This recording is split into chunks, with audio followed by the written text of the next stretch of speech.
Welcome to Wealth Wisdom.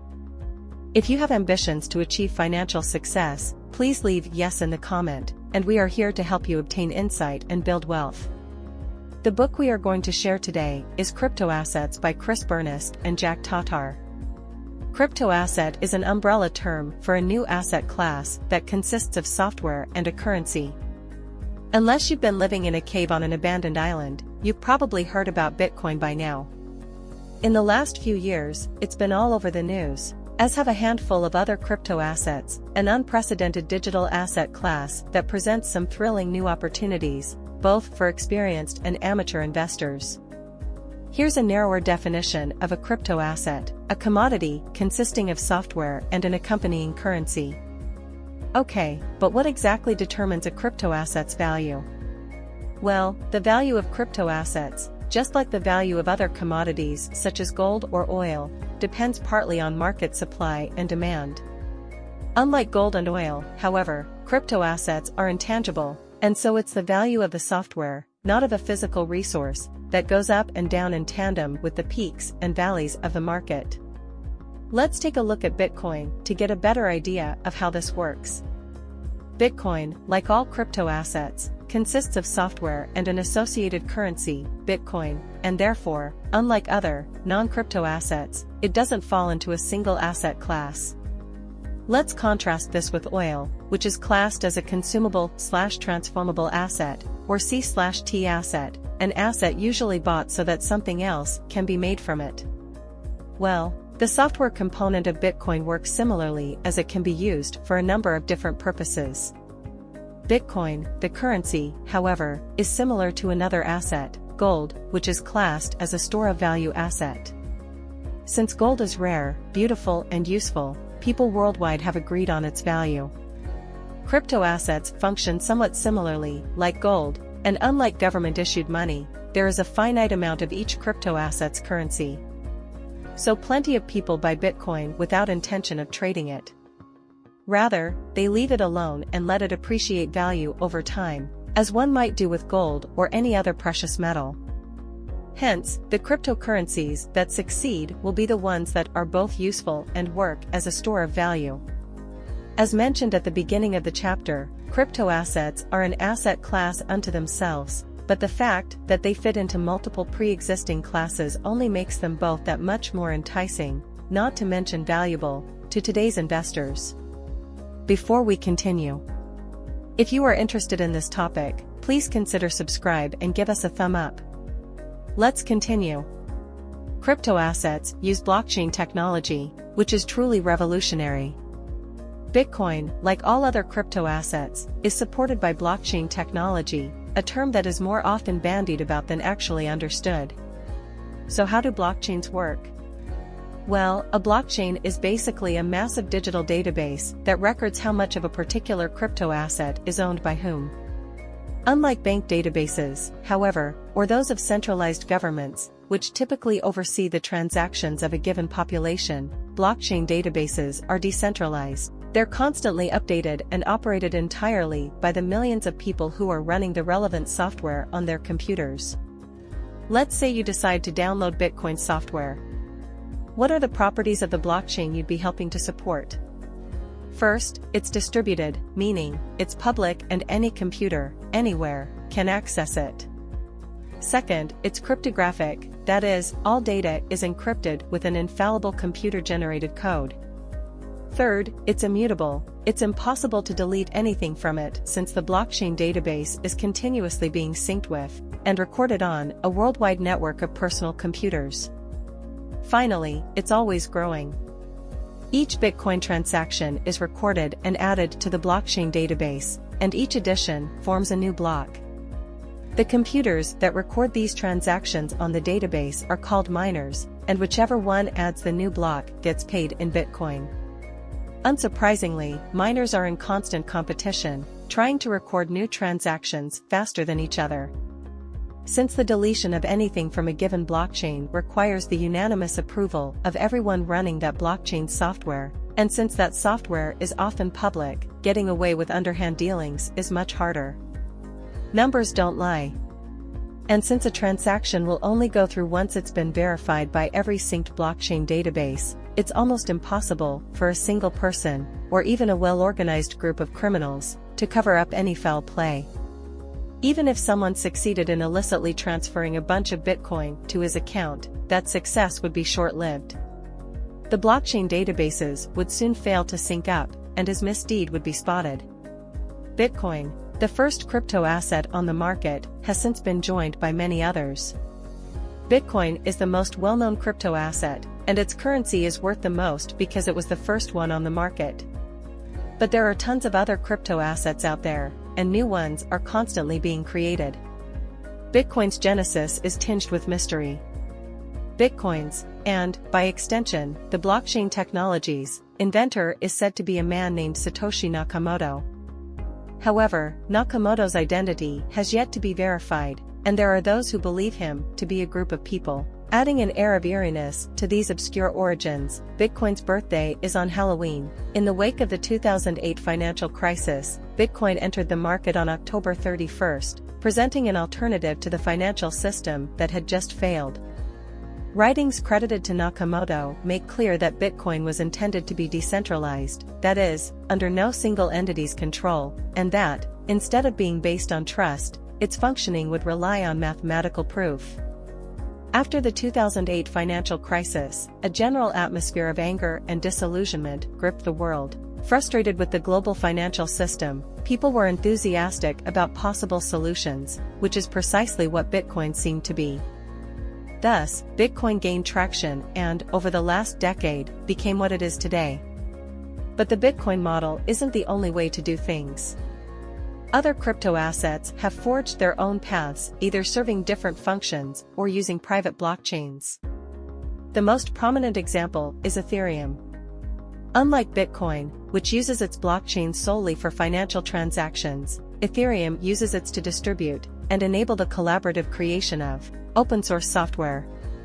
And its native asset, or currency, is called Ether. The Ethereum blockchain, like Bitcoin's, is public, however, which isn't the case for all crypto assets. Monero and Zcash, for example, both use private blockchains, which means that you've got to have special permission to access the blockchain. Generally, financial services have chosen to adopt private blockchains. Monero and Zcash are both currencies, because they both want to take advantage of blockchain technology's efficiency and maintain privacy in their financial dealings. The world of investment and finance is changing, and the brave and well-informed have much to gain. Have you ever considered putting money in the stock market? It's scary, because, to the uninformed, and even to those in the know, it's very hard to predict what will happen. One would think, therefore, that investing in crypto assets, which are relatively young and volatile, would be extremely dicey. But it's actually a pretty safe bet. Crypto assets such as Bitcoin, and the blockchain technology they're supported by, may completely transform the financial world. Just as email all but ousted snail mail, blockchain technology may topple traditional, centralized banking systems. If you missed out on the dot-com boom of the late 90s and early aughts, if you weren't one of the people who invested in eBay or Google when they were still obscure startups, then blockchain technology might be your mulligan. As an asset, Bitcoin is still in its infancy. A single Bitcoin may be pretty pricey today, but the author predicts a great deal of future price appreciation. At the time of writing, Bitcoin's volatility, that is, the fluctuations in its valuation, has diminished. It's a stabler asset now, and though you probably won't get the exponential returns of someone who bought $10 worth of Bitcoin back in 2010, you probably won't face major losses either. And Bitcoin should only become more popular. Currently, most mainstream businesses don't accept Bitcoins, making it inconvenient for users. But once Bitcoin gains more traction and usability increases, demand will begin to rise, and Bitcoin's price will go up, too. In the meantime, younger crypto assets, such as Ethereum, continue to be volatile, a state in which they'll remain until their undergirding value and support systems prove reliable. So beware, before you make an investment, familiarize yourself with the risks. Otherwise, you won't be taking advantage of an opportunity, you'll simply be gambling with your money. Investing in crypto assets isn't risk-free, you might lose your money. Hold your horses. Before you withdraw your life savings and invest it all in crypto assets, let's take a detailed look at some of the dangers that go hand in hand with investment. Danger number 1, the speculation of crowds problem. In less technical language, it's the danger of monkey see, monkey do. This danger arises when tons of amateur speculators begin investing because they see other people doing it. None of them really knows much about the actual worth of the asset they're investing in or has considered the rationality of their investment. They're simply hopping on the bandwagon. This usually happens when professional speculators, who, unlike investors, aren't interested in the true merit of a particular asset, begin buying it up. These people are simply there to make a profit, and so they try to buy when prices are low and sell when prices are high.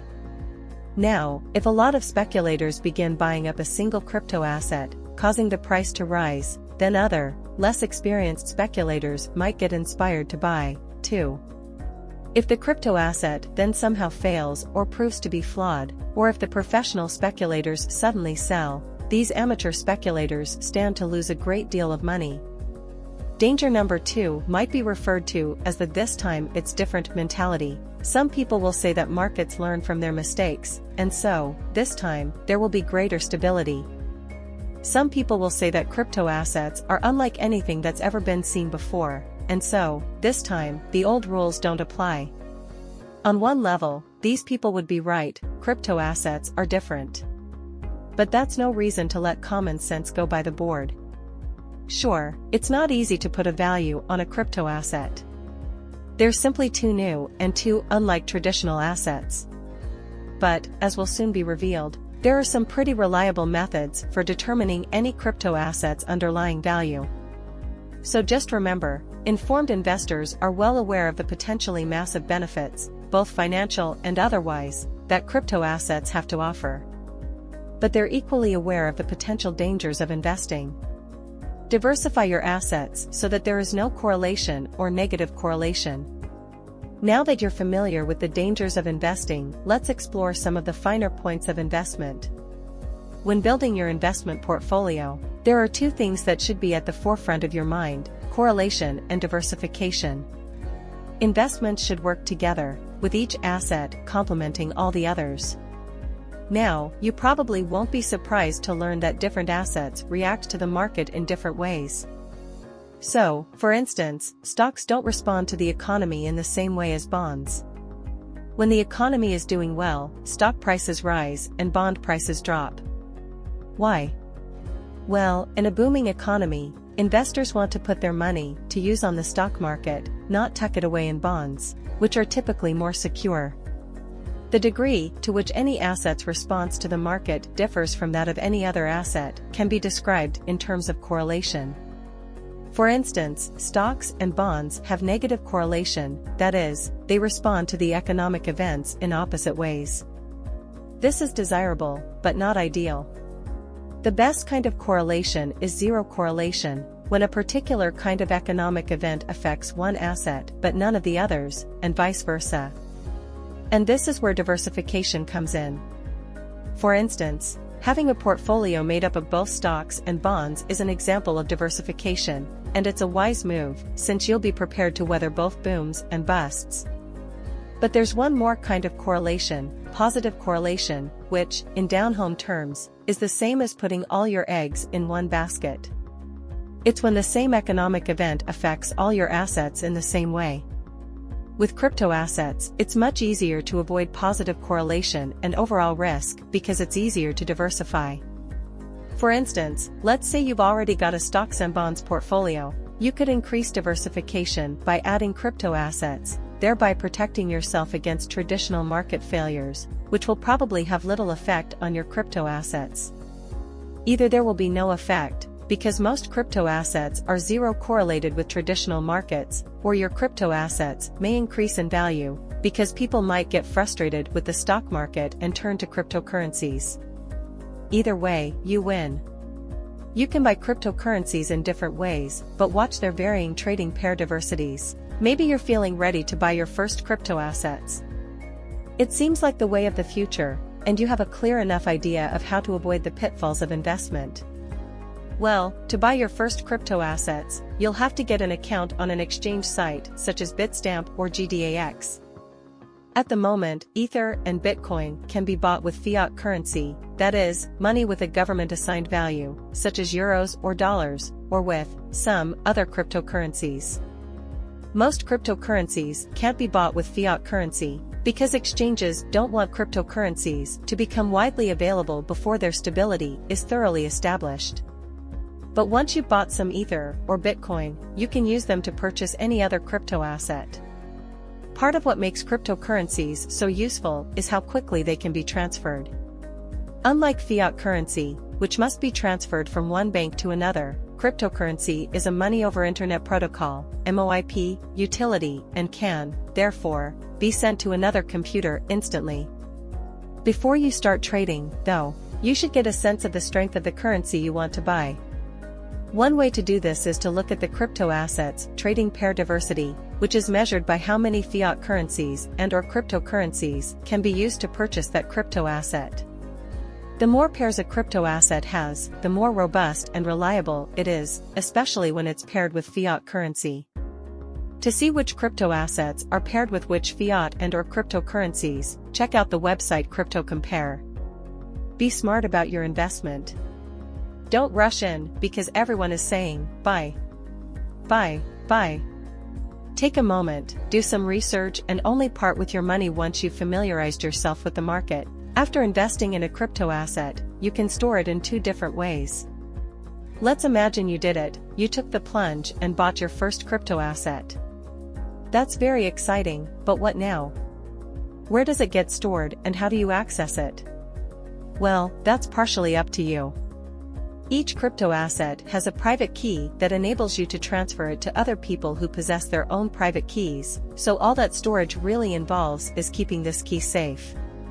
There are two ways to do this. One will make your crypto asset more accessible, but keep it less safe. The other will keep it safer, but make it less accessible. Option number one is called a hot wallet. Hot, in this context, means connected to the internet. So your private key would be stored in the cloud, for example, or on a device with internet access. Option number two is cold storage, which just means storing your private key offline.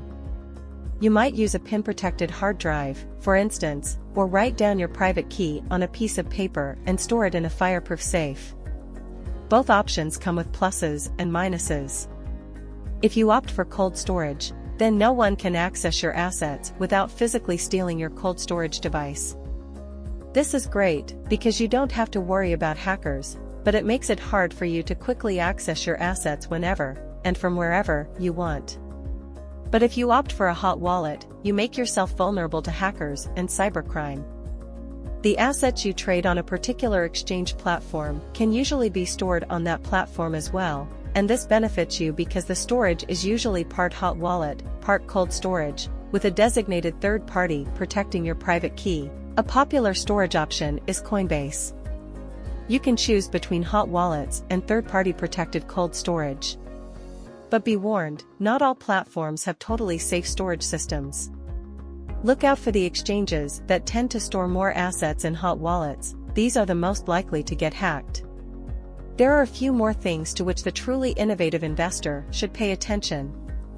Let's imagine you bought a few crypto assets by now, but you're still not sure how to calculate the risk that each new investment poses. If you truly want to be an innovative investor, you've got to do more than glance at a crypto asset's valuation. You must consider its white paper and decentralization edge as well. A crypto asset's white paper is the document that explains what it does. It should clearly lay out how it corrects problems facing other crypto assets and describe, in detail, both how it compares to the competition and how it functions. White papers should be specific, typo-free, and easy to understand. Vagueness, spelling errors, and inscrutability are all red flags. A crypto asset's decentralization edge is basically its usefulness as a decentralized service. Take Swarm City, for example. This app runs on Ethereum and seeks to provide anyone with a chance to set up their own businesses by enabling them to pay and be paid peer-to-peer, without middleman companies such as Airbnb and Uber taking a cut. There are 3 more things an innovative investor will consider: community, developers, and issuance model. A trustworthy crypto asset will be situated within a trusted community and backed by competent developers. In other words, the people working on it should be experienced, and the asset's community members should be engaged, either investing in the asset or working as miners. Finally, a solid crypto asset should have a fair issuance model. Issuance models explain native asset distribution, that is, how much of the currency will be distributed in total, as well as how many miners and developers there will be and how much of the currency will be given to them. Keep a sharp eye out for issuance models that unduly reward miners and developers, thus giving them concentrated power over the asset. Such models are both unfair and dangerous, since other investors will be at the mercy of the whims and poor judgment of the miners/developers. Furthermore, make sure that the initial supply of the crypto asset isn't too high. If it is, its value will probably stay low due to market oversaturation. That's about it. The rest, and how you choose to invest, is up to you. That's the end of today's sharing. If you like our content, please give us a thumb up and share it with your friends. See you next time.